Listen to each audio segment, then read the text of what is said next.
ಪ್ರಕೃತಿಯ ಕೃಪೆ ಇದೆ, ಇನ್ಫ್ಲೋ ಬರ್ತಾ ಇದೆ, ಎರಡನೇ ಬೆಳೆಗೆ ನೀರು ಕೊಡೋದಕ್ಕೆ ಸಾಧ್ಯ ಇದೆ ಅನ್ನೋದನ್ನು ಗಮನದಲ್ಲಿಟ್ಟುಕೊಂಡು ಇವತ್ತು ಪಕ್ಷಾತೀತವಾಗಿ ಸಭೆಯನ್ನು ಕರೆದಿದ್ದೇವೆ. ನಾನು ಎಲ್ಲ ಶಾಸಕರನ್ನು ಫೋನ್ ಮಾಡಿದ್ದೇನೆ, ಮಾಜಿ ಶಾಸಕರುಗಳಿಗೂ ಕರೆ ಮಾಡಿದ್ದೇನೆ, ರೈತ ಸಂಘದ ಮುಖಂಡರಿಗೂ ಕರೆ ಮಾಡಿದ್ದೇವೆ. ಎಲ್ಲ ಜಿಲ್ಲೆಯಿಂದ ಇನ್ನೂ ಕೂಡ ಬಳ್ಳಾರಿ ಅಧ್ಯಕ್ಷರು ಬರ್ತೀವಿ ಅಂತ ಹೇಳಿದ್ದಾರೆ. ನಾನು ಈ ಸಭೆ ಕರೆಯೋದಕ್ಕಿಂತ ಮುಂಚೆ ಕನ್ನಯ್ಯ ನಾಯ್ಡು ಅವರನ್ನ ಹೈದರಾಬಾದ್ನಲ್ಲಿ ಹೋಗಿ ಅವ್ರ ಮನೆಯಲ್ಲಿ ಭೇಟಿಯಾಗಿ ಚರ್ಚೆ ಮಾಡಿದಾಗ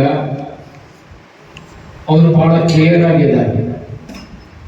ಎರಡನೇ ಬೆಳೆಗೆ ನೀರು ಕೊಡೋದಕ್ಕೆ ಏನು ತೊಂದರೆ ಇಲ್ಲ, ಆದರೆ ನಾವು ಏನು ಕೇಳಿದ್ವಿ, 80 TMC ನಿಂದಿರಿಸಿದ್ದೀವಿ, ಇನ್ನೊಂದು 50 TMC ಹೆಚ್ಚು ಮಾಡ್ಬೋದೇನು, ಸ್ಟೋರೇಜು ಏನಾದರೂ ತೊಂದರೆ ಆಗ್ತದೆ ಏನೋ ಅಂತ. ಅವ್ರು ಬೇಡ ಅವರು 80 TMCಗಿಂತ ಜಾಸ್ತಿ ಲೋಡ್ ಮಾಡಬೇಡಿ, 80 TMC ಇಟ್ಕೊಂಡು ನೀವು ಎರಡನೇ ಬೆಳೆ ತಗೊಳಕ್ ಬರ್ತದೆ ತಗೊಳ್ರಿ. ಉತ್ತರ ಕರ್ನಾಟಕ ನ್ಯೂಸ್, ಇದು ಕನ್ನಡದ ಉಸಿರು.